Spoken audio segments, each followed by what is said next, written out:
Hello दोस्तों, आप सभी को गुलाब जामुन जैसी मीठी मीठी नमस्कार। और उसी के साथ आप लोगों का स्वागत है आईपीओ के लव ट्रायंगल शो में। एक और एसएमई आईपीओ रूदी इंजीनियरिंग वर्क्स लेके आ रहा है अपना ये आईपीओ, जहां पर हम आज इस कंपनी का पूरा कच्चा चिट्टा खोलने वाले हैं इस रिव्यू वीडियो में। तो अभी से इस वीडियो को लाइक और चैनल को सब्सक्राइब कर दीजिएगा। अगर मैं स्टार्टिंग में इसमें अपने पर्सनल डिसीजन की बात करूं फॉर एजुकेशन पर्पस, क्योंकि ये एक ऐसा आईपीओ होने वाला है हाई रिस्क और हाई रिवॉर्ड। कुछ ही आईपीओ में मैं ये बात बोलता हूँ, मतलब कि अगर हम बहुत ज्यादा अग्रेसिव प्लेयर होते हैं कि हमें तो हर आईपीओ अप्लाई करना है और वहां पर अगर एक अच्छा सब्सक्रिप्शन चला जाता है तो एक रिस्क भी आई रहेगा और हाई रिवॉर्ड भी रहेगा। जैसे लेटेस्ट में रिसेंट्स में कुछ आईपीओ की बात करूं, जैसे कि Royal Sense, Kora fine diamond jewellery and Signoria creation, ये कुछ रिसेंट्स में आए थे जहां पर हमने सिर्फ यही डिस्कस किया था कि ये हाई रिस्क और हाई रिवॉर्ड वाले आईपीओ होने वाले हैं। मतलब कि रिस्क भी हाई है और रिवॉर्ड भी हाई है। तो ऐसे में अगर मैं मार्केट के मूड माहौल को ध्यान में रखते हुए अपने डिसीजन की बात करूं तो ऑलमोस्ट सर्टेन है कि मैं इस आईपीओ को अवॉइड करने वाला हूं बीइंग एग्रेसिव होकर। बट अगर मुझे ये आईपीओ अप्लाई करना हुआ तो मैं आप लोगों को टेलीग्राम चैनल पर अपडेट कर दूंगा। टेलीग्राम चैनल का लिंक आपको डिस्क्रिप्शन में मिल जाएगा। बट मेरा ऐसा डिसीजन क्यों है वो आप लोगों को इस आईपीओ की डिटेल डिस्कशन में पता लग जाएगा। और एक बार आप इस वीडियो को देख लीजिएगा, समझ लीजिएगा, फिर अपने रिस्क रिवॉर्ड रेशियो और माइंडसेट के अकॉर्डिंग अपने फाइनेंशियल एडवाइजर से कंसल्ट करके कोई फाइनल डिसीजन बनाइएगा। और उसी के साथ साथ अगर आप लोगों को म्यूचुअल फंड में या इंश्योरेंस सेगमेंट में कोई भी हेल्प की रिक्वायरमेंट है, या आप लोग चाहते हो कि being a mutual fund distributor हम आपका पैसा मैनेज करने में आपकी हेल्प करें, तो आपको डिस्क्रिप्शन में मेरा फोन नंबर मिल जाएगा, आप मुझसे कॉन्टैक्ट कर सकते हैं। अब अगर हम कंपनी की बेसिक डिटेल की बात करते हैं तो 2020 में इनकॉर्पोरेट हुई थी। मतलब कि पहला हाई रिस्क हाई रिवॉर्ड कि अभी अभी ये कंपनी इनकॉर्पोरेट हुई है और किस तरीके से आने वाले टाइम में ये परफॉर्म करेगी कुछ भी नहीं कहा जा सकता। और अगर हम इसके काम की बात करते हैं तो ये प्रोवाइड करती है mechanical splicing solution to the real estate, construction and infrastructure industries. मतलब कि काम वाइज अच्छा होने वाला है throughout the development design and supply of reinforcement couplers. Company की अगर हम बात करते हैं सर्विसेज की तो ये सप्लाई करती है rebar couplers as per customer requirement, on site threading of the couplers, trading in threading machines and spare part. अगर आप मैकेनिकल इंजीनियर है तो आप लोगों को इन चीजों के बारे में डिटेल में पता होगा। इनके कस्टमर्स में बात करते हैं तो वहां पर construction contractor, real estate developer and infrastructure companies आ जाती हैं।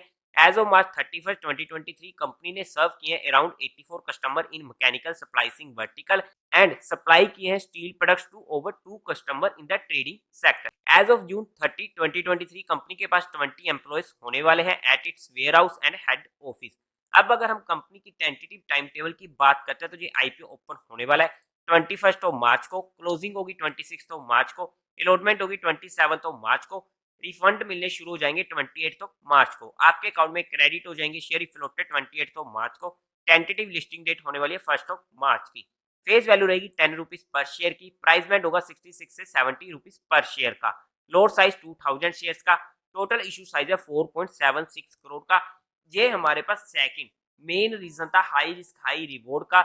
और सेकंड रिस्क फैक्टर हो चुका था क्योंकि काफी छोटे साइज का ये आईपीओ होने वाला है। और छोटे साइज के जो भी आईपीओ होते हैं, चाहे एसएमई में हो चाहे मेन लाइन में हो, जनरली बड़े धमाके कर जाते हैं ऑन आइदर साइड। मैं ये नहीं कह रहा कि सिर्फ ऊपर की साइड, हो सकता है नीचे की साइड भी कर जाए। जब भी छोटे साइज का आईपीओ आएगा वहां पर automatically high risk high reward का हमारे पास सिनेरियो सामने आ जाएगा। बट पूरा का पूरा होने वाला है फ्रेश इशू बीएससी के एसएमई पोर्टल पर ये आईपीओ लिस्ट होने वाला है। अब अगर हम बात करते हैं कोटा की तो वहां पर क्वालिफाइड का 50% का, रिटेल में 35% का और एचएनआई में 15% का होने वाला है। लोड साइज में एक लोड 2000 शेयर्स का होने वाला है जिसकी अमाउंट पड़ेगी 1,40,000 रुपीज की। एचएनए में मिनिमम 2 लोड्स के लिए अप्लाई करना पड़ेगा जिसकी अमाउंट पड़ेगी 2,80,000 रुपीज की। अब अगर हम कंपनी के प्रमोटर्स की बात करते हैं तो वहां पर बिंदी कुणाल मेहता कंपनी के प्रमोटर होने वाले। प्री इशू होल्डिंग थी 96.34% की।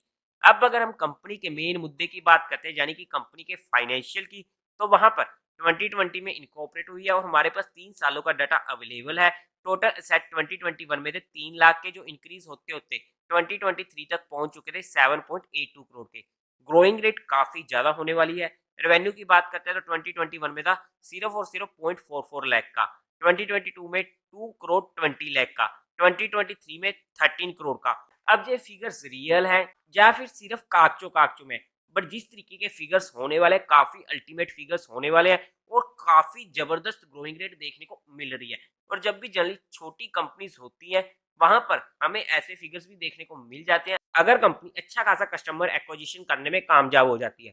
प्रॉफिट आफ्टर टैक्स 2021 में था 0.88 लाख का लॉस, 2022 में 9 लाख का प्रॉफिट और 2023 में 75 लाख का प्रॉफिट होने वाला है। प्रॉफिट आफ्टर टैक्स भी अच्छा हमें देखने को मिल रहा है।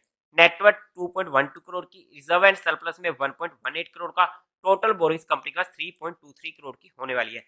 अगर हम फिगर्स के बेस पर बात करते हैं तो वहां पर इस कंपनी के फाइनेंशियल काफी ज्यादा जबरदस्त हमें देखने को मिल रहे हैं। बट अब अगर हम कंपनी के ऑब्जेक्टिव की बात करते हैं, आखिरकार क्यों आ रही है ये कंपनी, तो इनको वर्किंग कैपिटल की रिक्वायरमेंट है एंड जनरल कॉर्पोरेट पर्पस। अब अगर हम आगे बात करते हैं कंपनी के फंडामेंटल्स की, तो वहां पर मार्केट कैपिटलाइजेशन होने वाली है 17.67 करोड़ की, रिटर्न ऑन इक्विटी 16.20% की अच्छी है, रिटर्न ऑन कैपिटल एम्प्लॉयमेंट 15.53% की अच्छी है, रिटर्न ऑन नेटवर्थ 16.20% की अच्छी है, प्राइस टू बुक वैल्यू 0.1 काफी ज्यादा कम है, प्रॉफिट आफ्टर टैक्स मार्जिन 4.38, ठीक ठाक बोल सकते हैं। जिस तरीके से कंपनी अभी अभी स्टैब्लिश हुई है तो उस कोडिंग ठीक ठाक होने वाला है। बट आने वाले टाइम में अगर इनका प्रॉफिट आफ्टर टैक्स मार्जिन 10% के करीब तक पहुंच जाता है तो आने वाले टाइम में एज ए इन्वेस्टर हमें अच्छा खासा फायदा हो सकता है। बट मैं पर्सनली कभी भी किसी भी एसएमई आईपीओ में तो बिल्कुल भी लॉन्ग टर्म के पर्सपेक्टिव से नहीं जाता। इनफैक्ट अगर मैं मेन लाइन आईपीओ की बात करूं तो वहां पर भी मेन मोटो मेरा सिर्फ और सिर्फ लिस्टिंग गेन होता है, बिकॉज जब भी लॉन्ग टर्म की बात आती है तो मैं सिर्फ और सिर्फ म्यूचुअल फंड्स को प्रेफर करता हूं। ईपीएस की बात करते हैं तो प्री आईपीओ 4.09 की, पोस्ट आईपीओ 2.99 की, काफी ज्यादा कम है। पी की बात करते हैं प्री आईपीओ 17.13 की, पोस्ट आईपीओ 23.45 की। फंडामेंटली अगर हम बात करते हैं तो फंडामेंटली भी ये कंपनी हमें अच्छी देखने को मिल रही है, कोई भी इतनी मेजर दिक्कतें देखने को नहीं मिली है। अब अगर हम कंपनी के पीयर टू पीयर कंपटीटर्स में बात करते हैं तो शिव एयूएम स्टील्स जिसका पीयर 28.49 का, एसआरयू स्टील जिसका पीयर 24.89 का।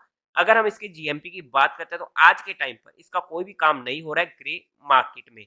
बट जिस तरीके का आईपीओ है, कंपनी के हमें फंडामेंटल्स वगैरह देखने को मिल रहे हैं, उस तरीके से जहां पर हमें जीएमपी में काम होते हुए देखने को मिल सकता है। बट हाँ, एक ऐसा आईपीओ होने वाला है जहां पर हाई रिस्क और हाई रिवॉर्ड का हमें सिनेरियो समझना पड़ेगा, क्योंकि ऊपर से मार्केट का भी मूड मोल काफी ज्यादा बिगड़ा हुआ है। वैल्यूएशन वाइज ये आईपीओ फुली प्राइस्ड होने वाला है, मतलब कि ना ही ये सस्ता आ रहा है ना ही ये महंगा आ रहा है। और किस तरीके से जहां पर डिमांड रहती है, किस तरीके से मार्केट का मूड मोल रहता है और किस तरीके से काफी सारे आईपीओ आने वाले हैं, तो वहां पर किस तरीके से रैंकिंग बनेगी जिसे भी हम हमारे डेली के शो में डिस्कस करेंगे। तो चैनल को सब्सक्राइब करना बिल्कुल भी मत भूलिएगा। तो उस बेस पर जो भी फाइनल डिसीजन होगा मैं आप लोगों को अपडेट कर दूंगा।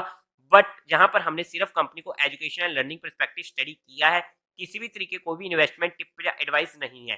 फिर भी अगर आप लोगों को कोई भी काम करना हो तो एक बार अपने फाइनेंशियल एडवाइजर से कंसल्ट करके ही कीजिएगा। तो देवी और सज्जनों, उम्मीद है आप लोगों को ये वीडियो अच्छी लगी होगी, तो इस वीडियो को लाइक कीजिएगा, शेयर कीजिएगा और साथ ही साथ चैनल को सब्सक्राइब करें। हर हर महादेव।